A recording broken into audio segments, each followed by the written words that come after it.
ਸਤਿ ਸ਼੍ਰੀ ਅਕਾਲ ਪੰਜਾਬੀ ਰੇਡੀਓ ਤੇ Punjabi TV USA. ਇਸ ਸਮੇਂ ਤੁਸੀਂ ਵੇਖ ਸੁਣ ਰਹੇ ਹੋ ਪ੍ਰੋਗਰਾਮ ਲੈ ਕੇ ਹਾਜ਼ਰ ਹਾਂ ਖਬਰ ਤੇ ਨਜ਼ਰ ਪ੍ਰੋਗਰਾਮ ਦੇ ਵਿੱਚ ਦੇਸ਼ ਵਿਦੇਸ਼ ਦੇ ਨਾਲ ਜੁੜੀਆਂ ਹੋਈਆਂ ਅਹਿਮ ਖਬਰਾਂ ਤੇ ਪਾਈਦਾ ਚਾਨਣਾ ਤੇ ਹਰ ਰੋਜ਼ ਦੀ ਤਰ੍ਹਾਂ ਪ੍ਰੋਗਰਾਮ ਦੇ ਵਿੱਚ ਸਾਡੇ ਨਾਲ ਸਾਥ ਹੁੰਦਾ ਹੈ ਸੀਨੀਅਰ ਪੱਤਰਕਾਰ ਮਿੰਟੂ ਗੁਰੂਸਰੀਆ ਜੀ ਦਾ। ਕਰਦੇ ਹਾਂ ਸਭ ਤੋਂ ਪਹਿਲਾਂ ਉਹਨਾਂ ਦਾ ਪ੍ਰੋਗਰਾਮ ਦੇ ਵਿੱਚ ਨਿੱਘਾ ਸਵਾਗਤ, ਫਿਰ ਉਹ ਖਬਰਾਂ ਦਾ ਕਰਾਂਗੇ। ਬਹੁਤ ਬਹੁਤ ਸਵਾਗਤ ਹੈ ਜੀ, ਸਤਿ ਸ਼੍ਰੀ ਅਕਾਲ। ਸ਼ੁਕਰੀਆ ਜੀ ਸਾਰਿਆਂ ਨੂੰ, ਸਤਿ ਸ੍ਰੀ ਅਕਾਲ ਜੀ। ਅੱਜ ਦੇ ਪ੍ਰੋਗਰਾਮ ਦੇ ਸਪਾਂਸਰਸ ਦਾ ਧੰਨਵਾਦ ਕਰਦੇ ਚੱਲੀਏ। ਸਭ ਤੋਂ ਪਹਿਲਾਂ ਖਾਲਸਾ ਇੰਸ਼ੋਰੈਂਸ ਲੰਬੇ ਸਮੇਂ ਤੋਂ ਇੰਸ਼ੋਰੈਂਸ ਦੇ ਖੇਤਰ ਦੇ ਵਿੱਚ ਸੇਵਾਵਾਂ ਨਿਭਾ ਰਹੇ ਨੇ। ਤੁਸੀਂ ਵੀ ਸੰਪਰਕ ਕਰ ਸਕਦੇ ਹੋ। ਨੰਬਰ ਹੈ 4082722500।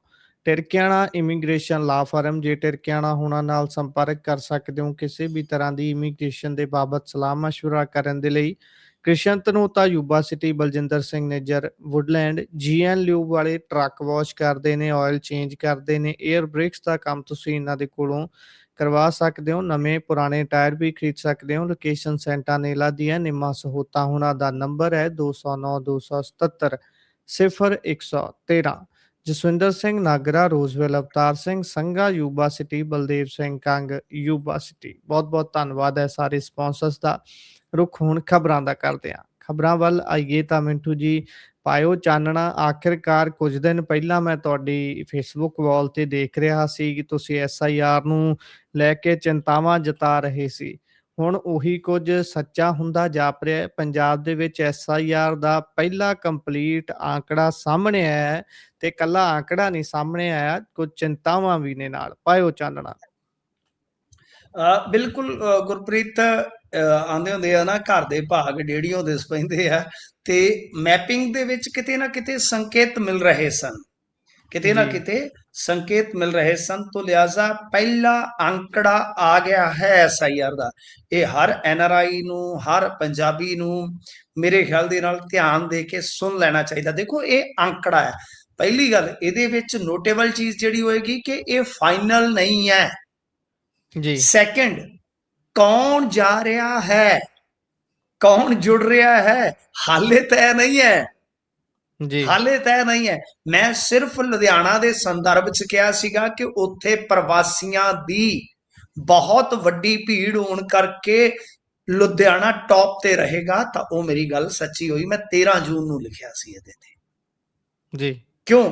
ਕਿਉਂਕਿ ਲੁਧਿਆਣੇ ਦੇ ਵਿੱਚ ਹੀ ਜੇ ਤੁਸੀਂ ਵੇਖੋਗੇ ਟੋਟਲ ਆਪਾਂ ਆંકੜੇ ਤੇ ਆਈਏ ਸਭ ਤੋਂ ਪਹਿਲਾਂ ਕਿ 20 ਲੱਖ ਫਾਰਮ ਤੇ ਆਇਆ ਹੀ ਨਹੀਂ। 2 ਕਰੋੜ 14 ਲੱਖ ਵੋਟਰ ਹੈ ਨਾ। ਜੀ ਠੀਕ ਹੈ ਜੀ। ਤਾਂ ਕਹਿਣ ਦਾ ਮਤਲਬ ਇਹ ਆ ਕਿ ਇਹਦੇ ਵਿੱਚੋਂ ਜੇ ਤੁਸੀਂ ਵੇਖੋਗੇ ਤਾਂ 20 ਲੱਖ ਫਾਰਮ ਆਇਆ ਹੀ ਨਹੀਂ ਹੈ। ਇਹ ਇੰਟਰਸਟਿੰਗ ਗੱਲ ਹੈ। 4,12,000 ਵੋਟਰ ਲਾਪਤਾ ਹੈ, ਉਹ ਆਪਦੇ ਪਤੇ ਤੇ ਹੀ ਨਹੀਂ ਹੈ। ਜੀ ਪੌਣੇ 6 ਲੱਖ ਵੋਟਰ ਦੀ ਮੌਤ ਹੋ ਚੁੱਕੀ ਆ। ਕਮਾਲ ਦੀ ਗੱਲ ਹੈ।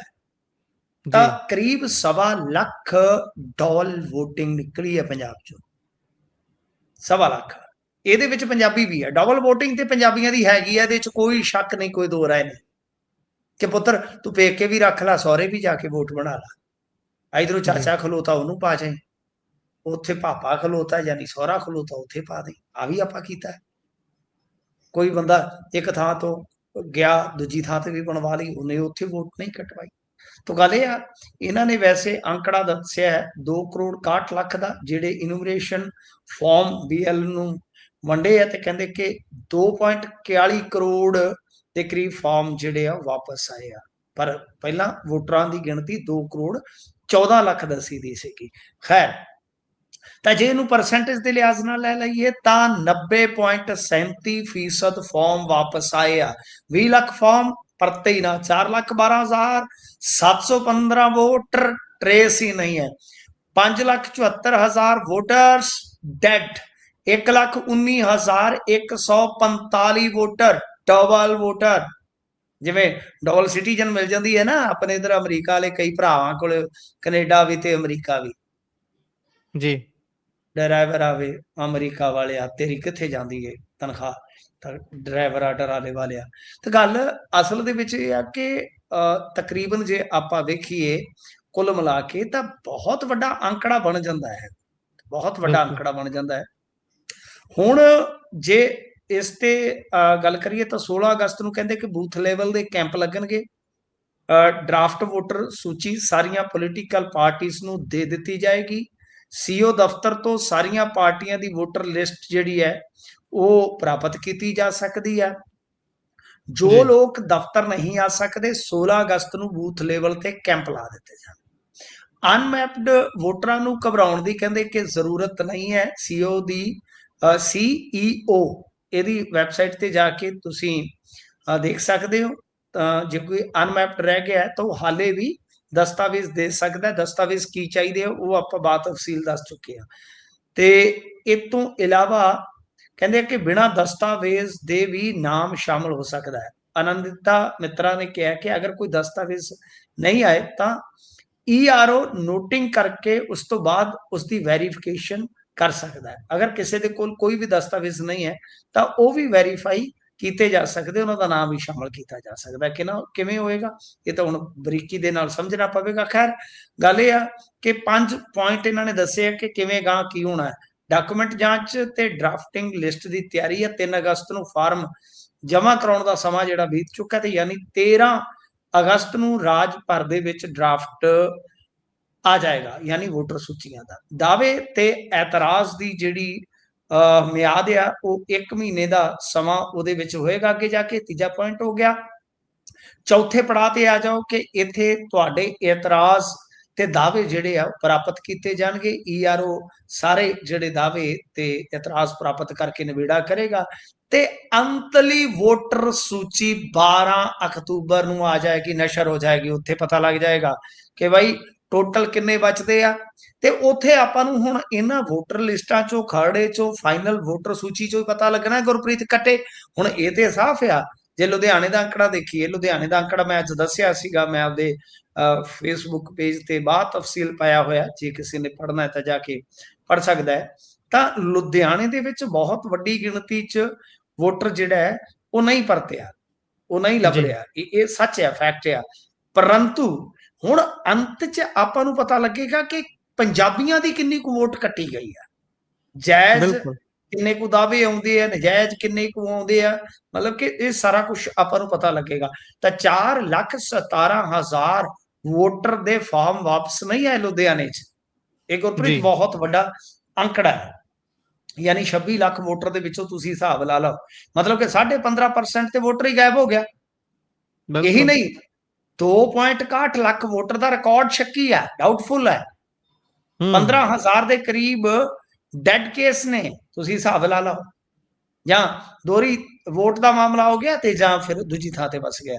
ਇਦਾਂ ਹੀ ਮੋਹਾਲੀ 'ਚ ਵੀ ਮੇਰੀ ਜਾਣਕਾਰੀ ਦੇ ਮੁਤਾਬਕ, ਕਿਉਂਕਿ ਮੈਂ ਅੰਕੜੇ ਬਣਾ ਹੀ ਰਿਹਾ ਸੀ, ਉਧਰੋਂ ਤੁਹਾਡੀ ਕਾਲ ਆ ਗਈ ਆ, ਤਾਂ ਮੋਹਾਲੀ ਦੇ ਜਿਹੜੇ ਮੈਂ ਅੰਕੜੇ ਕੱਢ ਰਿਹਾ, ਕਿਉਂਕਿ ਮੈਨੂੰ ਇਹਨਾਂ ਦੋਨਾਂ ਸ਼ਹਿਰਾਂ ਤੇ ਸੀ ਕਿ ਪ੍ਰਵਾਸੀਆਂ ਦੀ ਵੋਟ ਦਾ ਕੀ ਇਫੈਕਟ ਪਏਗਾ। ਤਾਂ ਮੋਹਾਲੀ ਦੇ ਵਿੱਚ 1.5 ਲੱਖ ਦੇ ਕਰੀਬ ਵੋਟਰ ਇਸ ਟਾਈਮ ਘਟ ਗਿਆ। 1.5 ਲੱਖ ਦੇ ਕਰੀਬ, ਤੁਸੀਂ ਅੰਦਾਜ਼ਾ ਲਾ ਲਓ, ਇੱਕ ਜ਼ਿਲ੍ਹੇ ਦੀ ਕਹਾਣੀ ਹੈ ਜੀ। 1.5 ਲੱਖ, ਕਿਉਂਕਿ ਉੱਥੇ ਤੇ ਪੰਜਾਬੀਆਂ ਦੀ ਵੋਟ ਘਟ ਰਹੀ ਸੀ ਕਈ ਹਲਕਿਆਂ 'ਚ। ਬਿਲਕੁਲ, ਇਹ ਹੁਣ ਵੇਖਣ ਵਾਲੀ ਗੱਲ ਆ ਕਿ ਬਰਕਰਾਰ ਕਿਹਦੇ ਜ਼ਿਆਦਾ ਰਹੇਗੀ ਵੋਟ। ਤਾਂ ਬੜੀ ਇੰਟਰਸਟਿੰਗ ਗੱਲ ਹੈ। ਚਲੋ 1.5 ਲੱਖ ਨੂੰ ਆਪਾਂ ਮੰਨ ਲਓ, 1.5 ਲੱਖ ਨੂੰ 20-25 ਹਜ਼ਾਰ ਹੋਰ ਘਟਾ ਦਿਓ ਕਿ ਦਾਅਵੇ ਦੂਵੇ ਜਿਹੜੇ ਪਾ ਕੇ, ਤੇ ਮਤਲਬ ਕਿ ਕਹਿ ਲਓ ਕਿ 1.25 ਲੱਖ ਦੇ ਕਰੀਬ। 1.25 ਲੱਖ, ਮੋਹਾਲੀ ਕੋਈ ਵੱਡਾ ਜ਼ਿਲ੍ਹਾ ਨਹੀਂ ਹੈ, ਮੈਂ ਤੁਹਾਨੂੰ ਦੱਸ ਦੇਵਾਂ। ਬਿਲਕੁਲ, ਉਹਦੇ ਹਲਕੇ ਸੀਮਤ ਆ ਵਿਧਾਨ ਸਭਾ ਦੇ, ਮੋਹਾਲੀ ਜ਼ਿਲ੍ਹੇ ਦੇ। ਤਾਂ ਤੁਸੀਂ ਉਂਗਲਾਂ ਤੇ ਗਿਣ ਸਕਦੇ ਹੋ ਮੇਰੇ ਖਿਆਲ ਦੇ ਨਾਲ, ਜੇ ਗਿਣਨੇ ਹੋਣ ਤਾਂ। ਕੋਈ ਵੀ ਜ਼ਿਆਦਾ ਹਲਕੇ ਹੈ ਹੀ ਨਹੀਂ ਹੈ ਉੱਥੇ। ਤੋ ਇਹ ਆ ਕਿ ਹੁਣ ਉੱਥੇ 1.25 ਲੱਖ ਵੋਟਰ ਜਿਹੜਾ ਜੇ ਕੱਟਿਆ ਜਾਂਦਾ ਹੈ, ਇਹ ਇੰਟਰਸਟਿੰਗ ਹੋਏਗਾ ਕਿ ਉਹਦੇ 'ਚ ਪ੍ਰਵਾਸੀ ਕਿੰਨੇ ਆ, ਪੰਜਾਬੀ ਕਿੰਨੇ ਆ। ਤਾਂ ਦੈਨ ਮੋਹਾਲੀ ਜਾਂ ਲੁਧਿਆਣੇ 'ਚ 14 ਲਾ ਲਓ ਵਿਧਾਨ ਸਭਾ ਹਲਕੇ ਆ, ਤਾਂ 14 ਚੋਂ ਅੱਧੇ ਰੂਰਲ ਲਾ ਲਓ ਤੇ ਅੱਧੇ ਸ਼ਹਿਰੀ ਲਾ ਲਓ। ਹੁਣ ਰੂਰਲ ਦੇ ਵਿੱਚ ਠੀਕ ਠਾਕ ਆ, ਸ਼ਹਿਰੀ ਵੋਟ ਬਹੁਤ ਜ਼ਿਆਦਾ ਘਟ ਰਹੀ ਹੈ। ਤਾਂ ਇਹਦਾ ਮਤਲਬ ਇਹ ਆ ਕਿ ਸ਼ਹਿਰੀ ਸਮੀਕਰਨ ਤੇ ਬਿਲਕੁਲ ਬਦਲ ਜਾਣਗੇ। ਜੇ ਜ਼ਿਆਦਾ ਵੋਟ ਪੰਜਾਬੀਆਂ ਦੀ ਕੱਟੀ ਜਾਂਦੀ ਹੈ ਤਦ ਵੀ, ਜੇ ਜ਼ਿਆਦਾ ਪ੍ਰਵਾਸੀਆਂ ਦੀ ਕੱਟੀ ਜਾਂਦੀ ਹੈ ਤਦ ਵੀ। ਇੰਟਰਸਟਿੰਗ ਹੋ ਗਈ ਆ ਗੇਮ SIR ਦੀ। ਯਾਨੀ ਕੁੱਲ ਮਿਲਾ ਕੇ ਆਪਾਂ ਕਹਿ ਲਈਏ ਤਾਂ ਸਮੀਕਰਨ ਤੇ ਪ੍ਰਭਾਵਿਤ ਹੋਣਗੇ ਗੁਰਪ੍ਰੀਤ। ਬਿਲਕੁਲ, ਇਸ ਤੋਂ ਅੱਗੇ ਜੇਕਰ ਚੱਲੀਏ ਤਾਂ ਇਥਨੋਲ ਵਾਲਾ ਰੌਲਾ ਹੁਣ ਪੰਜਾਬ ਵਿਧਾਨ ਸਭਾ ਤੱਕ ਵੀ ਪਹੁੰਚ ਗਿਆ ਹੈ। ਵੈਸੇ ਉਧਰ ਇਹਨਾਂ ਦੇ ਕੇਜਰੀਵਾਲ ਸਾਹਿਬ ਹੁਣੀ ਦਿੱਲੀ ਦੇ ਵਿੱਚ ਚੰਗਾ ਕੀਤਾ, ਡੰਡਾ ਖੜਕਾਉਣ ਦੀ ਕੋਸ਼ਿਸ਼ ਕੀਤੀ ਹੈ, ਉਹਦੇ ਤੇ ਵੀ ਜ਼ਰਾ ਨਾਲ ਲੱਗਦਾ ਜੇ ਪਾ ਦਿਓ ਚਾਨਣਾ। ਦੇਖੋ ਅਰਵਿੰਦ ਕੇਜਰੀਵਾਲ ਹੋਰਾਂ ਨੇ ਵੀ ਮਾਰਚ ਕਰਨਾ ਸੀ, ਅੱਜ ਰੱਖਿਆ ਹੋਇਆ ਸੀ ਉਹਨਾਂ ਨੇ ਵੀ ਕੱਢਿਆ ਜੀ ਜੀ। ਹਾਂਜੀ ਹਾਂਜੀ, ਉਹ ਵੀ ਕਿਉਂਕਿ ਦੇਖੋ ਗੱਲ ਇਹ ਹੈ ਨਾ ਕਿ ਰਾਹੁਲ ਗਾਂਧੀ ਨੇ ਮਾਰਚ ਕੀਤਾ, ਰਾਹੁਲ ਗਾਂਧੀ ਨੇ ਪ੍ਰਧਾਨ ਮੰਤਰੀ ਦੇ ਦਫ਼ਤਰ ਦੇ ਮੂਹਰੇ ਪਥੱਲਾ ਮਾਰ ਲਿਆ ਤੇ ਕਹਾਣੀ ਵੇਖ ਲਓ ਕਿੱਥੋਂ ਦੀ ਕਿੱਥੇ ਚਲੇ ਗਈ। ਤਾਂ ਕੇਜਰੀਵਾਲ ਹੋਰਾਂ ਨੇ ਵੀ ਪ੍ਰਧਾਨ ਮੰਤਰੀ ਦੇ ਰਹਾਇਸ਼ ਤੱਕ ਮਾਰਚ ਕੱਢਿਆ, ਪੁਲਿਸ ਨੇ ਉਹਨਾਂ ਨੂੰ ਰੋਕਿਆ, ਫਿਰੋਜ਼ਸ਼ਾਹ ਰੋਡ ਤੇ ਉਹ ਧਰਨੇ ਤੇ ਬੈਠ ਗਏ ਸੀਗੇ ਤੇ ਉਹਨਾਂ ਨੇ ਕਿਹਾ ਕਿ E20 ਦੇ ਖਿਲਾਫ 2 ਲੱਖ ਤੋਂ ਜ਼ਿਆਦਾ ਚਿੱਠੀਆਂ ਜਿਹੜੀਆਂ ਆਈਆਂ ਨੇ, चिट्ठी आई है बड़े दिनों के बाद चिट्ठी आई है। ਤਾਂ ਗੱਲ ਇਹ ਆ ਕਿ ਜੋ ਅਰਵਿੰਦ ਕੇਜਰੀਵਾਲ ਨੇ ਮੁੱਦਾ ਚੁੱਕਿਆ ਹੈ ਉਹੀ ਅੱਜ ਪੰਜਾਬ ਵਿਧਾਨ ਸਭਾ ਦੇ ਵਿੱਚ ਵੀ ਗੂੰਜਾਂ ਪੈ ਰਹੀਆਂ ਸਨ ਤੇ ਇਹਨਾਂ ਦੇ ਇੱਕ ਬੰਦੇ ਨੇ ਕਿਹਾ ਕਿ ਆ ਵੇਖੋ ਜੀ ਇੱਥੇ ਐਥਨੋਲ ਦੇ ਕਾਰੋਬਾਰੀ ਵੀ ਬੈਠੇ ਆ, ਰਾਣਾ ਗੁਰਜੀਤ ਵੰਨੀ, ਉਹਨੇ ਪਹਿਲਾਂ ਬਣਾਇਆ ਧਾਗਾ ਫੇਰ ਬਣਾਈ ਖੰਡ, ਕੋਈ ਨਹੀਂ ਕੋਈ ਹੋਰ ਕਾਰੋਬਾਰ ਲੱਭ ਲਾਂਗੇ ਜੇ ਐਥਨੋਲ ਹੋ ਗਿਆ ਬੰਦ। ਇਹ ਤੁਕਬੰਦੀ ਮੈਂ ਕੀਤੀ ਆ, ਉਹਨਾਂ ਨੇ ਤੇ ਵੈਸੇ ਇਹ ਕਿਹਾ ਕਿ ਮੈਂ ਤੇ ਕਰਮਯੋਗੀ ਆ, ਕੋਈ ਗੱਲ ਨਹੀਂ, ਪਹਿਲਾਂ ਧਾਗਾ ਬਣਾਇਆ ਫਿਰ ਖੰਡ ਬਣਾਈ ਆ, ਹੁਣ ਐਥਨੋਲ ਬਣਾਉਣ ਲੱਗ ਪਿਆ, ਨਹੀਂ ਮੈਂ ਕੁਝ ਹੋਰ ਬਣਾ ਲੂੰਗਾ, ਮੈਂ ਕੋਈ ਲੁਟੇਰਾ ਥੋੜੀ ਆ। ਕਾਫੀ ਉੱਥੇ ਇਸ ਮੁੱਦੇ ਨੂੰ ਵੀ ਗੱਲ ਹੋਈ ਆ ਲੈ ਕੇ। ਤੇ ਅੱਛਾ, ਇਹਨਾਂ ਨੇ ਅੱਜ ਐਥਨੋਲ ਦੇ ਮਾਮਲੇ ਦੇ ਵਿੱਚ ਤੇ ਸਦਨ ਦੇ ਵਿੱਚ ਪੂਰਾ ਜਿਸ ਤਰ੍ਹਾਂ ਕਹਿ ਲਈਏ ਕਿ ਚਿੱਠਾ ਹੀ ਖੋਲ ਦਿੱਤਾ ਗੁਰਪ੍ਰੀਤ। ਇਹਨਾਂ ਨੇ ਤੇ ਕਹਿ ਦਿੱਤਾ ਸੀਐਮ ਸਾਹਿਬ ਤੇ 67% ਗੱਡੀਆਂ ਦੀ ਮਾਈਲੇਜ ਘਟਾਉਣ ਦਾ ਡਾਟਾ ਲੈ ਕੇ ਆਏ ਨੇ, ਪਤਾ ਨਹੀਂ ਕਿਹੜੇ ਸਾਇੰਟਿਸਟ ਨੇ ਕਿਹੜੇ ਵਿਗਿਆਨੀ ਨੇ ਕੱਢ ਕੇ ਦਿੱਤਾ ਜੀ। ਕਮਾਲ ਦੀ ਗੱਲ ਹੈ। ਮੈਂ ਇਹ ਕਹਿੰਦਾ ਹੁੰਦਾ ਕਿ ਜੇ ਖੇਡਣ ਤੇ ਆ ਜਾਣ ਇਹ ਤੇ ਉਹੀ ਮਸਲੇ ਜਿਹੇ ਹੋ ਜਾਂਦੇ ਨਾ, ਜਦੋਂ ਇਹਨਾਂ ਨੂੰ ਆਪਦੀ ਗੱਲ ਦੀ ਕਹਿ ਲਓ ਕਿ ਦੇਣੀ ਗੱਲ ਆ ਜਾਵੇ ਨਾ, ਉਹਦੇ ਮਸਲੇ ਹੋ ਜਾਂਦੇ। ਉਹ ਵੈਸੇ ਮੰਨ ਲਓ ਨੁਕਸ ਇਹਨਾਂ ਨੇ ਕੱਢਣੇ ਹੋਣ, ਇਹ ਤੁਹਾਡੀ ਜ਼ਿੰਦਗੀ 'ਚ ਮੇਰੀ ਜ਼ਿੰਦਗੀ 'ਚ ਜੇ ਇਹਨਾਂ ਨੇ ਨੁਕਸ ਕੱਢਣੇ ਹੋਣ ਤੇ ਬੜਾ ਡਾਟਾ ਹੁੰਦਾ ਇਹਨਾਂ ਦੇ ਕੋਲ, ਪਰ ਜਦੋਂ ਇਹਨਾਂ ਨੂੰ ਆਪਣੀ ਗੱਲ ਦੀ ਕਿਤੇ ਨਾ ਕਿਤੇ ਕੋਈ ਗੱਲ ਦੇਣੀ ਆ ਜਾਵੇ ਫਿਰ ਡਾਟਾ ਖਤਮ ਹੋ ਜਾਂਦਾ। ਕਹਿੰਦੇ ਕਿ ਡਾਟਾ ਪੈਕ ਖਤਮ ਹੋ ਗਿਆ ਜੀ, ਸਾਡੇ ਕੋਲ ਵੈਲਿਡਿਟੀ ਖਤਮ ਹੋ ਗਈ। ਤਾਂ ਅੱਜ ਇਹਨਾਂ ਨੇ ਕਿਹਾ ਕਿ 67% ਗੱਡੀਆਂ ਦਾ ਮਾਈਲੇਜ ਘਟਿਆ, 47% ਦਾ ਇੰਜਨ ਖਰਾਬ ਹੈ, 45,000 ਵਾਹਨਾਂ ਤੇ ਜਿਹੜੀ ਹੈ ਯਾਨੀ ਸਾਧਨਾਂ ਤੇ ਸਟੱਡੀ ਜਿਹੜੀ ਹੈ ਉਹ ਆਈ ਹੈ। ਇਹ ਕਹਿੰਦੇ ਕਿ E10 ਇੰਜਨਾਂ ਨੂੰ ਅਚਾਨਕ E20 ਤੇ ਲਿਆਂਦਾ ਗਿਆ, ਬਿਲਕੁਲ ਦਰੁਸਤ ਗੱਲ ਹੈ, ਬੜੇ ਫੈਕਚੁਅਲੀ ਇਹਨਾਂ ਨੇ ਕਹਿ ਲਓ ਕਿ ਅੱਜ ਕੀੜੇ ਕੱਢੇ ਆ। ਇਹ ਕਹਿੰਦੇ ਕਿ ਇਹਦੇ ਵਾਸਤੇ ਕੋਈ ਵਿਗਿਆਨਕ ਅਧਿਐਨ ਜਾਂ ਅਧਿਕਾਰਤ ਮਨਜ਼ੂਰੀ ਸਾਹਮਣੇ ਨਹੀਂ ਆਈ ਤੇ ਉਹਨਾਂ ਨੇ ਕਿਹਾ ਕਿ ਸ਼ੁੱਧ ਪੈਟਰੋਲ ਅਤੇ ਐਥਨੋਲ ਬਲੈਂਡਡ ਪੈਟਰੋਲ ਦਾ ਬਦਲ ਜਿਹੜਾ ਹੈ ਉਹ ਅਵੇਲੇਬਲ ਹੋਣਾ ਚਾਹੀਦਾ ਹੈ। ਇਸ ਤੋਂ ਬਾਅਦ ਸਦਨ ਦੇ ਵਿੱਚ E20 ਪੈਟਰੋਲ ਤੇ ਐਥਨੋਲ ਨੂੰ ਲੈ ਕੇ ਇੱਕ ਮਤਾ ਪਾ ਦਿੱਤਾ ਗਿਆ। ਗੁਰਪ੍ਰੀਤ ਹੈ ਸਭ ਕੁਝ ਸਕ੍ਰਿਪਟਡ ਜੀ। ਨੀਟ ਵਾਲਾ ਮਾਮਲਾ, ਉੱਥੇ ਵੀ ਜ਼ੈਨਜ਼ੀ ਜ਼ਿੰਦਾਬਾਦ ਹੋਈ ਨਾ, ਸਪੀਕਰ ਸਾਹਿਬ ਖੁਦ ਹੀ ਨਾਰੇ ਲਾ ਰਹੇ ਸਨ, ਜ਼ੈਨਜ਼ੀ ਜ਼ਿੰਦਾਬਾਦ, ਬੈਠੋ ਬੈਠੋ ਬੈਠੋ ਅਗਲੀ ਆਈਟਮ। ਤਾਂ ਗੱਲ ਇਹ ਆ ਕਿ ਬਈ ਇਹ ਸਾਰਾ ਕੁਝ ਸਕ੍ਰਿਪਟਡ, ਉੱਤੋਂ ਕਹਿ ਰਹੇ ਨੇ ਨਾ ਇੱਥੇ ਲਿਓ ਮਤਾ, ਚੱਲ ਬਈ ਜ਼ੈਨਜ਼ੀ ਦੇ ਹੱਕ 'ਚ ਮਤਾ, ਤੇ ਇੱਥੋਂ ਵਾਲਾ ਮੈਂ ਕਿਹਾ ਤੁਹਾਡਾ ਜ਼ੈਨਜ਼ੀ ਕਿੱਥੇ ਆ ਬਈ, ਉਹ ਕੀ ਕਰਦਾ ਪਿਆ ਤੁਹਾਡਾ ਜ਼ੈਨਜ਼ੀ, ਤੁਸੀਂ ਉਹਨੂੰ ਕੀ ਕੀਤਾ। ਅੱਛਾ, ਇਤੋਂ ਇਲਾਵਾ ਜੇ ਤੁਸੀਂ ਵੇਖੋਗੇ ਤਾਂ ਬੇਅਦਬੀ ਸੋਧ ਬਿੱਲ ਦੇ ਵਿੱਚ ਵੀ ਤੇ ਇਹ ਐਕਸਪੋਜ਼ ਇਸੇ ਤਰ੍ਹਾਂ ਹੀ ਹੋਏ ਸਨ ਨਾ। ਸਾਰੇ ਕਹਿੰਦੇ ਜੀ ਇਹ ਹੱਥ ਖੜੇ ਕੀਤੇ, ਪੜਿਆ ਨਹੀਂ, ਉਹ ਕਹਿੰਦੇ ਪੜੇ ਨਹੀਂ ਹੱਥ ਖੜੇ। ਵਾਹ ਬਈ ਵਾਹ, ਇਹ ਉਹ ਵੀ ਸਕ੍ਰਿਪਟਡ ਸੀ। ਤਾਂ ਇਹ ਸਾਰੀਆਂ ਚੀਜ਼ਾਂ ਜਿਹੜੀਆਂ ਨੇ ਅਰਵਿੰਦ ਕੇਜਰੀਵਾਲ ਦੇ ਹੁਕਮ ਦੀ ਤਾਮੀਲ ਹੁੰਦੀ ਆ। ਸਦਨ ਦੇ ਵਿੱਚ ਵੀ ਕੀ ਹੋਣਾ ਕੀ ਨਹੀਂ ਹੋਣਾ ਸਭ ਉਹ ਇਹਨਾਂ ਦੀ ਮਰਜ਼ੀ ਨਾਲ ਚੱਲਦਾ ਹੈ ਜੀ। ਗਲਬਾ ਹੈ ਨਾ ਅਗਲਿਆਂ ਦਾ, ਮਰਜ਼ੀ ਨਹੀਂ ਉਹ ਚੱਲਦੀ। ਸਾਡੇ ਪਿੰਡ ਵਿੱਚ ਧੀਆਂ ਦੀ ਇਹ ਤੇ ਏਦਾਂ ਹੀ ਕਹਿੰਦੇ ਆ ਜਿਹੜੇ ਵਿਚਾਰੇ ਇੱਥੇ ਬੈਠੇ ਆ, ਉਹ ਜਿਹੜੇ ਕਿਹੜਾ ਕੀ ਉਹਦਾ ਨਾਮ ਸਕਸੈਨਾ ਕਿ ਕਿਹੜਾ, ਉਹਦੀ ਟੀਮ ਦਾ ਤਾਂ ਇੱਕ ਵਾਰੀ ਤੁਹਾਨੂੰ ਪਤਾ ਹੈ ਵਿਜ਼ੂਅਲ ਨਿਕਲ ਆਇਆ ਸੀਗਾ ਉੱਥੇ ਸਦਨ ਦੇ ਵਿੱਚ ਬੈਠਿਆਂ ਦਾ ਕਿ ਟੀਮ ਹੀ ਉਹਨਾਂ ਦੀ ਲਾਈਵ ਕਿਹਨੂੰ ਦਿਖਾਉਣਾ ਕਿਹਨੂੰ ਨਹੀਂ ਦਿਖਾਉਣਾ। ਉਹ ਕਹਿੰਦੇ ਕਿ ਸਾਰਾ ਲੈ ਕੇ ਡੱਬਾ ਜਿਹਾ ਉੱਥੇ ਬੈਠੇ ਨੇ, ਉਹ ਕੈਮਰਾ ਕੰਟਰੋਲਰ ਨੇ ਉੱਥੇ। ਤੇ ਫਿਰ ਹੁਣ ਜਦੋਂ ਕੈਮਰਾ ਕੰਟਰੋਲ ਉਹਨਾਂ ਦੇ ਕੋਲ ਆ ਤੇ ਬਾਈ ਕੰਮਕਾਰ ਕੰਟਰੋਲ ਵੀ ਉਹਨਾਂ ਦੇ ਕੋਲ ਹੀ ਆ ਤਕਰੀਬਨ, ਫਿਰ ਉਹਦੇ 'ਚ ਕੀ ਸ਼ੱਕ ਆ। ਗੱਲ ਇਹ ਆ ਕਿ ਬਈ ਅੱਜ ਮੰਤਰੀ ਦਾ ਵੀ MLA ਖਹਿਰਾ ਤੇ ਤੰਜ਼ ਆਇਆ। ਇਸ ਤੋਂ ਇਲਾਵਾ ਕਈ ਚੀਜ਼ਾਂ ਉੱਥੇ ਹੋਰ ਵਾਪਰੀਆਂ, ਕੁਝ ਮੁੱਦੇ ਵੀ ਉੱਠੇ। ਹਰਮੀਤ ਪਠਾਨ ਮਾਜਰਾ ਕਹਿੰਦਾ ਵੇਖਿਓ ਜਿਹੜੇ ਪਾਣੀ ਕਰਕੇ ਮੇਰੀ ਬਲੀ ਲੈ ਲਈ ਸੀ ਕਿਤੇ ਫੇਰ ਨਾ ਪਾਣੀ ਆ ਜਾਵੇ ਉਧਰ ਮੇਰੇ ਇਲਾਕੇ ਨੂੰ। ਇਹਨਾਂ ਦੇ ਇੱਕ MLA ਨੇ ਕਿਹਾ ਕਿ ਯੋਜਨਾ ਜਿਹੜੀ ਉਲੀਕੀ ਸੀਗੀ ਈਕੋ ਟੂਰਿਜ਼ਮ ਦੀ ਉਹ ਲੇਟ ਹੋ ਗਈ ਆ। ਕੁਲਵੰਤ ਸਿੰਘ ਮੋਹਾਲੀ ਨੇ ਨੀਡ ਬੇਸਡ ਪਾਲਿਸੀ ਤੇ ਸਵਾਲ ਚੁੱਕੇ, ਯਾਨੀ ਕਾਫੀ ਕੁਝ ਹੋਇਆ। ਕੰਮਕਾਰ ਵੀ ਥੋੜਾ ਹੋਇਆ, ਇਹਦੇ ਚ ਕੋਈ ਸ਼ੱਕ ਨਹੀਂ, ਕੋਈ ਦੋ ਰਾਏ ਨਹੀਂ, ਸਵਾਲ ਵੀ ਥੋੜੇ ਲੱਗੇ ਆ। ਆਲੀ ਸਾਹਿਬ ਨੇ ਅੱਜ ਫਿਰ ਮੁੱਦਾ ਚੁੱਕਿਆ ਸੀਗਾ ਕਿ ਜਿਹੜੇ ਖਾਲੜਾ ਦੇ ਕਾਤਲ ਆ ਉਹ ਦੱਸੋ ਤੇ ਸਹੀ ਕਿੱਥੇ ਆ। ਅੱਜ ਫਿਰ ਗੱਲ ਗੋਲਮੋਲ ਹੋ ਗਈ। ਸਪੀਕਰ ਕਹਿ ਦਿੰਦੇ ਜਦੋਂ ਇਹਨਾਂ ਦੇ ਕੋਲ ਕੋਈ ਗੱਲ ਨਾ ਹੋਵੇ ਨਾ, ਵੀ ਇਧਰੋਂ ਗੱਲ ਨਾ ਆਉਣੀ ਹੋਵੇ, ਕਹਿਣਗੇ ਤੁਹਾਡੀ ਗੱਲ ਆ ਗਈ, ਬੈਠੋ ਬੈਠੋ ਬੈਠੋ ਬੈਠੋ ਬੈਠੋ ਬੈਠੋ ਬੈਠੋ। ਐ ਮੈਨੂੰ ਤਾਂ ਸੁੱਤੇ ਪਏ ਵੀ ਕਰਦੇ ਰਹਿੰਦੇ, ਬੈਠੋ ਬੈਠੋ ਤੁਸੀਂ ਬੈਠੋ। ਕਮਾਲ ਹੋ ਗਈ। ਅੱਛਾ, ਹੁਣ ਗੱਲ ਇਹ ਆ ਕਿ ਬਈ ਇਹਨਾਂ ਨੇ ਜੋ E20 ਦਾ ਗੇਮ ਖੇਡਿਆ ਉਹ ਵੀ ਬਿਲਕੁਲ ਜੋ ਇਸ ਵੇਲੇ ਅਰਵਿੰਦ ਕੇਜਰੀਵਾਲ ਦੀ ਵੱਡੀ ਰਣਨੀਤੀ ਆ। ਦੇਖੋ ਮੈਂ ਤੁਹਾਨੂੰ ਇੱਕ ਚੀਜ਼ ਦੱਸਾਂ, ਇੱਕ ਚੀਜ਼ ਮੇਰੀ ਮੰਨ ਕੇ ਚੱਲਿਓ, ਕਿਤੇ ਤੁਹਾਡੇ ਸਾਹਮਣੇ ਸ਼ਾਇਦ ਪ੍ਰਤੱਖ ਰੂਪ ਦੇ ਵਿੱਚ ਆ ਜਾਏਗੀ। ਬੰਦੇ ਦੋ ਕਮਜ਼ੋਰ ਕਰਨੇ ਨੇ ਨਰਿੰਦਰ ਮੋਦੀ ਹੋਰਾਂ ਨੇ, ਨਹੀਂ ਤਾਂ ਉਹ ਖੁਦ ਰਗੜੇ ਜਾਣਗੇ। ਨਰਿੰਦਰ ਮੋਦੀ, ਭਾਰਤੀ ਜਨਤਾ ਪਾਰਟੀ ਦੀ ਸਰਕਾਰ ਨਹੀਂ ਜਾਏਗੀ, ਇਹ ਬੇਫਿਕਰੇ ਰਹੋ ਤੁਸੀਂ ਇਸ ਗੱਲੋਂ। ਪਰ ਨਰਿੰਦਰ ਮੋਦੀ ਬੇਹੱਦ ਕਮਜ਼ੋਰ ਹੋ ਸਕਦੇ ਆ। ਤਾਂ ਨਰਿੰਦਰ ਮੋਦੀ ਨੂੰ ਦੋ ਜਣਿਆਂ ਤੋਂ ਵੱਡਾ ਖਤਰਾ ਹੈ। ਅੱਗੇ ਤੁਸੀਂ ਐਨਾਲਿਸਿਸ ਆਪ ਜੋੜ ਲੈਣਾ, ਦੋ ਬੰਦੇ ਨੇ, ਯੋਗੀ ਐਂਡ ਗਡਕਰੀ ਜੀ। ਯੋਗੀ ਐਂਡ ਗਡਕਰੀ, ਮੈਂ ਫਿਰ ਰਿਪੀਟ ਕਰ ਦਿੰਦਾ, ਯੋਗੀ ਐਂਡ ਗਡਕਰੀ, ਇਹਨਾਂ ਦੋਨਾਂ ਦੇ ਆਉਣ ਵਾਲੇ ਦਿਨ ਚੰਗੇ ਨਹੀਂ ਹੈ। ਜਿਵੇਂ ਕਹਿੰਦਾ ਨਾ, ਦਿਨ ਚੰਗੇ ਨਾ ਰਹੇ ਤੇ ਮਾੜੇ ਵੀ ਨਾ ਰਹਿਣਗੇ, ਉਹ ਇਹਨਾਂ ਤੇ ਮਾੜੇ ਆਉਣ ਵਾਲੇ ਆ। ਗਡਕਰੀ ਤੇ ਆ ਚੁੱਕੇ ਆ ਸਰ। ਇਵਨ ਦੈਟ ਕਿ ਪਿਛਲੇ ਦਿਨ ਹੀ ਚਰਚਾ ਚੱਲੀ ਆ ਕਿ ਫੰਡਿੰਗ ਜਿਹੜੀ ਹੋਈ ਆ ਕਾਕਰੋਚ ਜਨਤਾ ਪਾਰਟੀ ਵਾਲਿਆਂ ਨੂੰ, ਕਿ ਬਈ ਉਹਦੇ ਵਿੱਚ ਇੱਕ ਮੰਤਰੀ ਦਾ, ਕੇਂਦਰੀ ਮੰਤਰੀ ਦੇ ਪਰਿਵਾਰ ਦਾ ਹੱਥ ਹੈ। ਚਰਚਾ ਚੱਲੀ ਤਾਂ ਸੰਕੇਤ ਗਡਕਰੀ ਵਾਲਾ। ਅੱਛਾ, ਇਹਨਾਂ ਬੰਨਿਓ, ਪੰਜਾਬ ਦੇ ਬੰਨਿਓ ਮੈਂ ਜਲਦੀ ਖੁਲਾਸਾ ਕਰ ਦੇਵਾਂਗਾ, ਮੈਂ ਡਾਕੂਮੈਂਟ ਮੈਨੂੰ ਮਿਲਣ ਦਿਓ। ਇਹਨਾਂ ਬੰਨਿਓ ਇੱਕ ਕੰਪਨੀ ਨੂੰ ਬਕਾਇਦਾ ਜਿਹੜਾ ਠੇਕਾ ਦਿੱਤਾ ਗਿਆ, ਉਸ ਕੰਪਨੀ ਤੇ ਰੇਡਾਂ ਚੱਲੀਆਂ ਨੇ, ਉਹਦੇ ਤੇ ਵੀ ਦੋਸ਼ ਹੈ ਕਿ ਘੁੰਮ ਕੇ ਫੰਡ ਗਿਆ ਕਾਕਰੋਚ ਜਨਤਾ ਪਾਰਟੀ ਕੋਲ।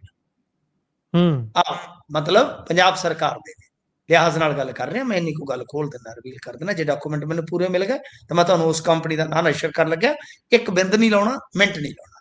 ਤਾਂ ਖੈਰ ਇਹ ਕਹਾਣੀ ਹੈ ਜੀ। ਕੁੱਲ ਮਿਲਾ ਕੇ ਕਹਿ ਸਕਦੇ ਹਾਂ ਕਿ ਐਥਨੋਲ 20 ਦਾ ਮਸਲਾ ਜਿਹੜਾ ਹੈ ਉਹ ਪੂਰਾ ਅੱਜ ਸਦਨ ਦੇ ਵਿੱਚ ਗੂੰਜਿਆ, ਤੇ ਖੁਦ ਮੁੱਖ ਮੰਤਰੀ ਸਾਹਿਬ ਵੀ ਫੈਕਟ ਫੂਕਟ ਲੈ ਕੇ ਉੱਥੇ ਹਾਜ਼ਰ ਹੋਏ ਸਨ। ਉਦਾਂ ਤੇ ਤੁਹਾਨੂੰ ਪਤਾ ਕਿੰਨੇ ਕੁ ਫੈਕਟ ਲੈ ਕੇ ਆਉਂਦੇ ਆ।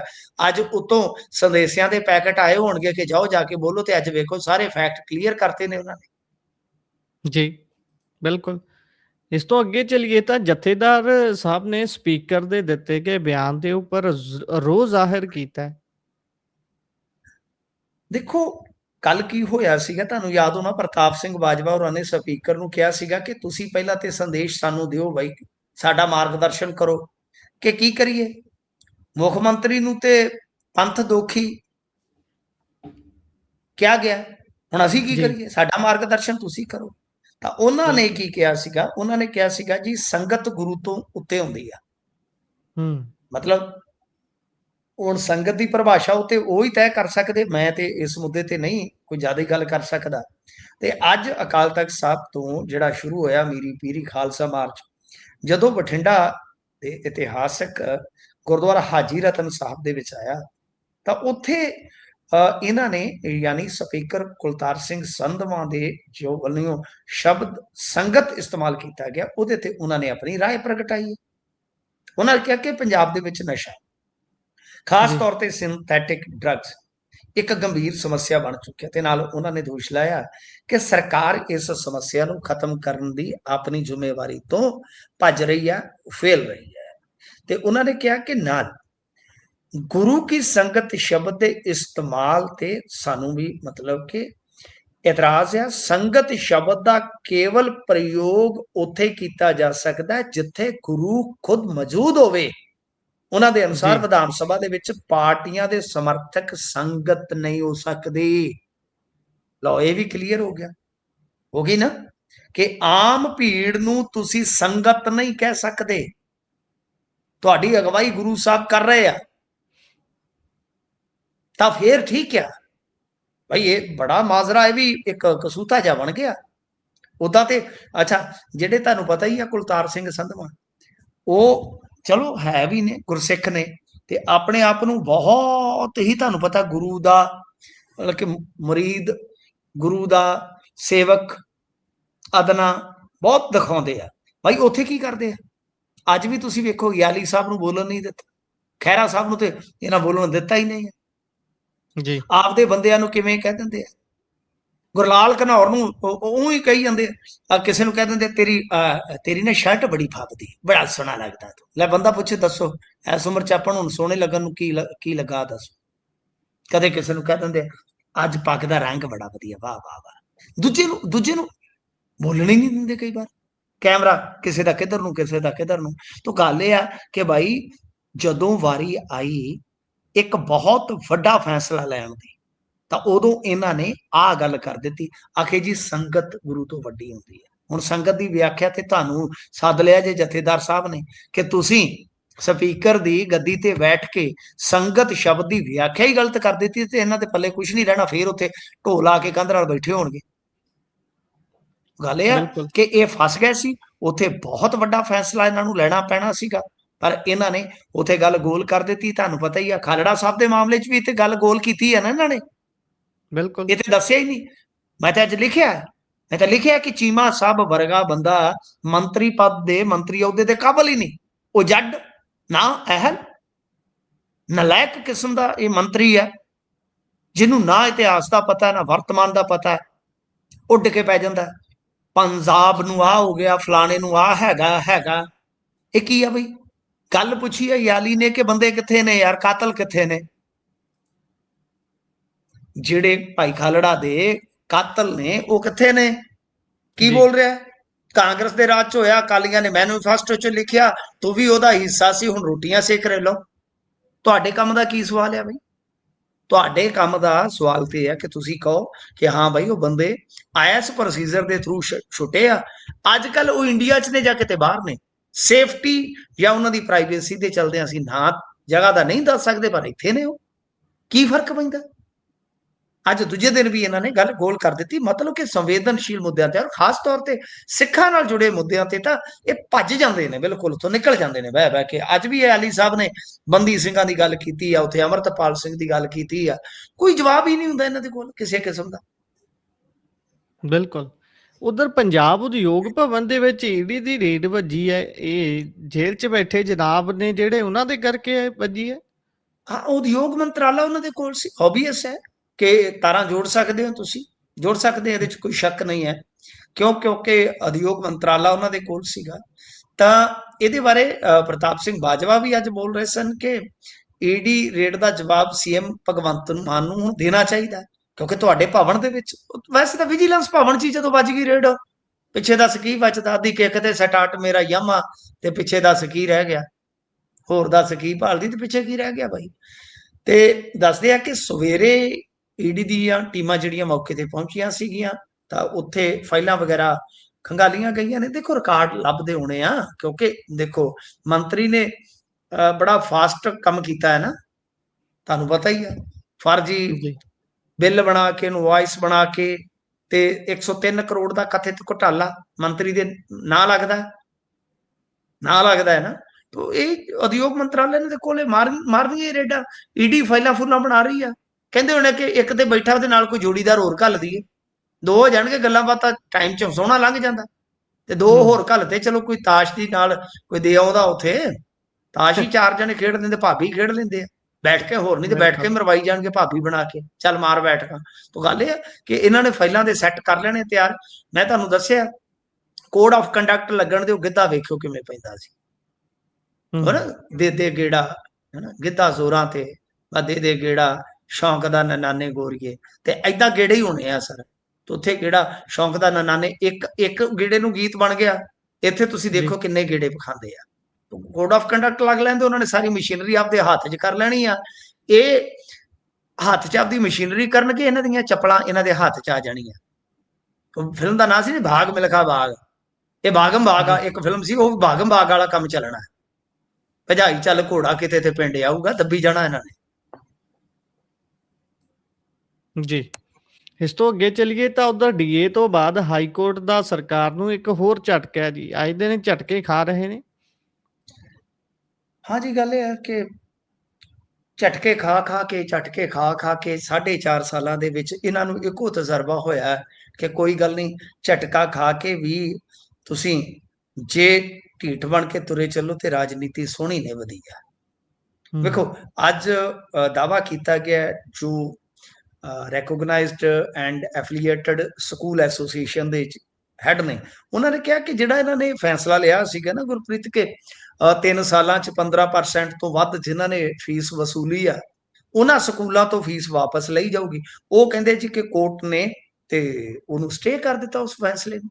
ਤੇ ਆਪਾਂ ਹਾਈ ਗੱਲਾਂ ਕਰਦੇ ਸੀ ਕਿ ਜੇ ਮੰਨ ਲਓ ਸਕੂਲ ਨੇ 20% ਲਈ ਆ ਫੀਸ ਤੇ ਉਹਨੇ ਕਹਿ ਦਿੱਤਾ ਕਿ ਬਈ ਅਸੀਂ ਤੇ ਵਧਾ ਕੇ ਟੀਚਰ ਨੂੰ ਦੇ ਦਿੱਤੀ ਸੀ ਤਨਖਾਹ, ਤਾਂ ਕਿ ਟੀਚਰ ਦੇ ਹੁਣ ਢਿੱਡ ਚੋਂ ਕੱਢ ਲਓਗੇ। ਕਿੰਨੀਆਂ ਬੇਸਲੈਸ ਗੱਲਾਂ ਨੇ ਸਰ। ਇਹ ਪਤਾ ਨਹੀਂ ਨੀਤੀ ਘਾੜੇ ਕੌਣ ਹੈ। ਮੈਂ ਤੇ ਅੱਗੇ ਕਹਿੰਦਾ ਕਿ ਉਹ ਨੀਤੀ ਘਾੜੇ ਸ਼ਾਇਦ 22ਵੀਂ ਸਦੀ 'ਚ ਸੋਚਣ ਲੱਗ ਗਏ ਨੇ ਜਾ ਕੇ। ਉਹ 21ਵੀਂ ਸਦੀ ਦੇ ਹੈ ਹੀ ਨਹੀਂ, ਇਨਸਾਨ ਹੀ ਨਹੀਂ ਰਹਿ ਗਏ ਤੇ 22ਵੀਂ ਸਦੀ 'ਚ ਜਾ ਕੇ ਸੋਚ ਰਹੇ ਨੇ।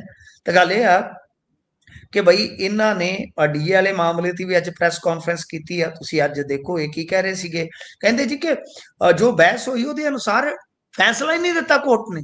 ਸ਼ਾਬਾਸ਼ ਹੈ ਤੇਰੇ ਚੀਮਾ ਸਾਹਿਬ, ਸ਼ਾਬਾਸ਼। ਇੱਕ ਥਾਂ ਤੋਂ ਬਹਿਸ ਮੁਕੰਮਲ ਹੋਈ, ਇੱਕ ਬੈਂਚ ਨੇ ਫੈਸਲਾ ਦਿੱਤਾ, ਤੁਸੀਂ ਦੂਸਰੇ ਬੈਂਚ ਤੇ ਚਲੇ ਗਏ, ਡਿਵੀਜ਼ਨ ਬੈਂਚ। ਤੁਹਾਡੀਆਂ ਦਲੀਲਾਂ ਉੱਥੇ ਵੀ ਨਹੀਂ ਮੰਨੀਆਂ ਗਈਆਂ। ਹੁਣ ਉਹੀ ਗੱਲਾਂ ਘਸੀਆਂ ਪੀਟੀਆਂ ਕਿ ਜੀ ਦੇਖੋ ਗੱਲ ਇਹ ਆ ਕਿ ਜਿਸ ਤਰ੍ਹਾਂ ਦੀ ਬਹਿਸ ਹੋਈ ਉਸ ਤਰ੍ਹਾਂ ਦੀ ਜੱਜਮੈਂਟ ਨਹੀਂ ਆਈ। ਅਸੀਂ ਲੀਗਲੀ ਤੇ ਸੰਵਿਧਾਨਕ ਤੌਰ ਤੇ ਲੀਗਲ ਟੀਮ ਦੇ ਨਾਲ ਸਮੀਖਿਆ ਕਰ ਰਹੇ ਹਾਂ, ਉਸ ਤੋਂ ਬਾਅਦ ਫੈਸਲਾ ਕਰਾਂਗੇ। ਹਾਲਾਂਕਿ ਉਹਨਾਂ ਨੇ ਸੁਪਰੀਮ ਕੋਰਟ ਦੇ ਵਿੱਚ ਜਾਣ ਦਾ ਜਾਂ ਨਾ ਜਾਣ ਦਾ ਸਪਸ਼ਟ ਤੌਰ ਤੇ ਕੋਈ ਉੱਤਰ ਨਹੀਂ ਦਿੱਤਾ। ਤੇ ਇੱਧਰ ਤੁਹਾਨੂੰ ਪਤਾ ਇਹਨਾਂ ਨੂੰ ਆਰਡਰ ਜਿਹੜਾ ਹੋਇਆ ਪਿਆ, ਇਹਨਾਂ ਨੇ ਕਿਹਾ ਕਿ 2016 ਦੇ ਵਿੱਚ ਆਈ ਰਿਪੋਰਟ ਪੰਜਾਬ ਦੇ ਵਿੱਚ ਲਾਗੂ ਨਹੀਂ ਕੀਤੀ ਗਈ। ਯਾਨੀ ਅਕਾਲੀਆਂ ਤੇ ਫਿਰ ਗੱਲ ਸੁੱਟ ਦਿੱਤੀ ਇਹਨਾਂ ਨੇ ਕਿ ਰਿਪੋਰਟ 2016 ਦੇ ਵਿੱਚ ਆਈ ਸੀ, ਇਸ ਰਿਪੋਰਟ ਨੂੰ ਪੰਜਾਬ ਦੇ ਵਿੱਚ ਲਾਗੂ ਨਹੀਂ ਕੀਤਾ ਗਿਆ। ਚੋਣ ਤੋਂ ਪਹਿਲਾਂ ਇਹ ਰਿਪੋਰਟ ਜਿਹੜੀ ਆ ਉਹ ਲਾਗੂ ਹੋਈ।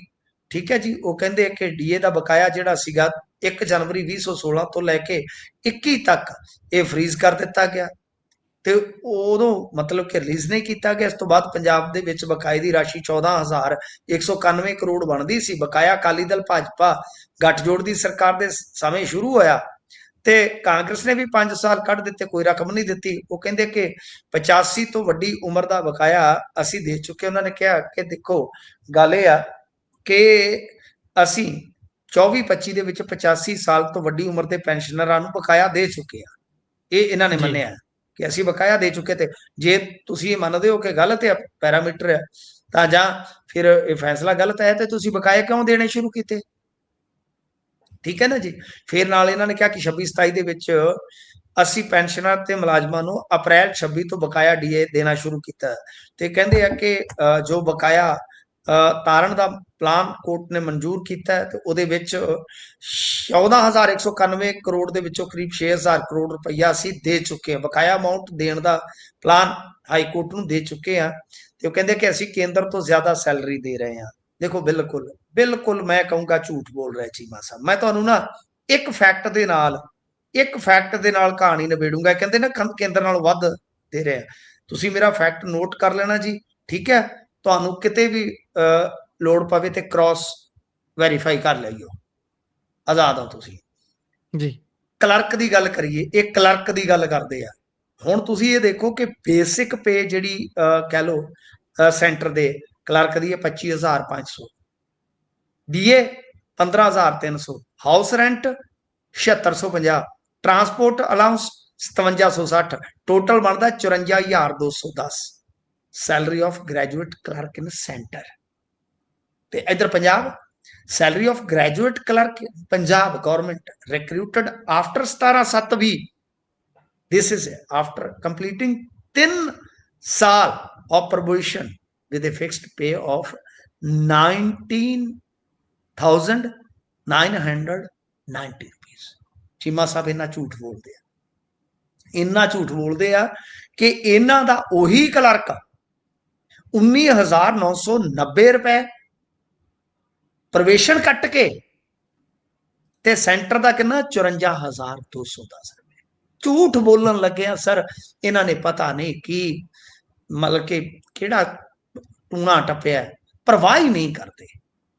परवाह ही नहीं करते। और मैं तो हैरान है जी कि इन्हों काउंटर क्यों नहीं किया जाता, क्यों एडे बड़े बड़े पत्रकार जोड़े बैठे आ उत्थे क्यों नहीं इन्हों ते कोई काउंटर सवाल करते कि तुसी आंकड़े ऐदा आपकी बाजीगरी जादूगरी जी करके चले जाते हो भाई, कदे सवाल भी तो लाओ चच नाल। जी बिल्कुल। ते उधर पंजाब दा पुत लवप्रीत जित के घर पहुंचे है। देखो पंजाब दा पुत पहुंचिया जित के की हुण इहदा जशन मनाइए। हुण मैं तुहाडे ते छड्ड देना, की करिए, मत्थे ते हत्थ मारिए कि जशन मनाइए जी। दो मैडल है देखो 26 वालियां जिहड़ियां कामनवैल्थ खेडां चों आए ने, एक तो मैस पिंड वाली हरजिंदर ने जित्तिया वेट लिफ्टिंग च, एक लवप्रीत जित्ता है। दोवां दी अपनी जिंदगी दी घालना है, मैनूं दसो की करोगे तुसीं? हैं जी, हरियाणा 11 तगमे जित्ते जिन्हां दे विचों 7 उन्हां दे गोल्ड आ जी। भारत ने टोटल 13 जित्ते, 7 कल्ले उन्हां दे हरियाणे दे ते साडे झुके चो किन्ने 2। ठीक है जी। मैं तो अगे क्या है सर, मैं कहा खेडां दे रसीए वालीबाल ते क्रिकेट दे खुंड खिडारी श्री भगवंत मान जी, ये उन्हां दी रहनुमाई हेठ सानू ते कोई ओहदे दीवे बालने चाहिए कि भाई खुद प्लेयर ने कि असी घट्टो घट 2 मैडल जित गए। नहीं जी। ते मोदी साहब ने फिर कहना सी पंजाबी हो किवें हो आ गए साडे नाल, क्योंकि उन्हां दा जीरो है, गुजरातियों का जीरो मैडल है, तो जीरो साडा हो जाता तो आ गए सी ना बरोबर। इस करके इन्हां दोनों नूं सन्मानित करना चाहिए बई कि ना ये रौला पाउंदे खेडां लई। वो गल सुनो बई कित्थों मैडल आउणे, तो चलो बेचारे मेहनत करके बच्चे ले आउंदे आ। मेरी गल सुणिओ, इस वेले ना तो पंजाब विभाग का खेड सकत्तर है, ना ही डायरैक्टर स्पोर्ट्स है, ना ही स्कूल खेडों का डिप्टी डायरैक्टर स्पोर्ट्स स्कूल है जी। अजे तक पंजाब दीयां खेडों का कैलेंडर जारी नहीं होया। और कित्थे कित्थे मैडल आने आ तुहानूं? आ ते सूरत हाल है असल। अच्छा एक मुंडा होर गलासगो दे विच गया सी करनजीत, पाटे जी। मैटां ते उहनूं प्रैक्टिस करनी पई, 7वें नंबर ते आया। कोई साधन नहीं, कोई लैना नहीं, कोई देना नहीं। उदा मतलब कि गल्लां जिन्नियां मर्जी इन्हां तो करवा लो। सो असी सिरमौर हुंदे सी किसी टाइम, अज इन्ने च खुश हो गए हैं कि चलो गुजरात तो ते अगे है भरावो। हो ठीक है, जिवें आपां नहीं मान जिहा कर लैंदे इधर विश्व गुरु वाले, कहते भी पाकिस्तान पिछे है, देखो किहड़े किहड़े मामले च पिछे है, दफा करो। दूजियां नाल थोड़ी आपां कंपीट करना है, आपां पाकिस्तान बीट करना बस। जी तुलना तो बिल्कुल यार चीन नाल कर लो। बिल्कुल। इस तो अगे चलिए तो प्रशांत किशोर जितया या फिर जिताया गया, ये बहस छिड़ रही है। नहीं जित्ते जित्ते आप कल भी गल की देखो प्रशांत किशोर नूं जैनजी, प्रशांत किशोर नूं सवर्ण जातां दा, प्रशांत किशोर नूं कुर्मियां दा, प्रशांत किशोर नूं यादव मुसलमान वोट का सहारा मिलिया। इस करके प्रशांत किशोर जित्तिया। मैं इहदे विच उस तत्थ नूं नहीं मनदा कि जी वोट डाइवर्ट हो गई या फलां हो गया टमका हो गया। अगले ने कमबैक किया, 3 कमबैक मैं जबरदस्त देखे आ 2-3 सालां च।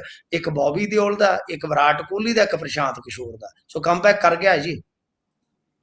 जी ਇਸੇ ਦੇ ਨਾਲ ਪ੍ਰੋਗਰਾਮ ਦਾ ਸਮਾਂ ਇੱਥੇ ਹੀ ਸਮਾਪਤ ਹੁੰਦਾ ਹੈ। ਤੁਸੀਂ ਜੁੜੇ ਜਾਣਕਾਰੀਆਂ ਸਾਂਝੀਆਂ ਕੀਤੀਆਂ, ਬਹੁਤ ਬਹੁਤ ਧੰਨਵਾਦ ਜੀ। शुक्रिया।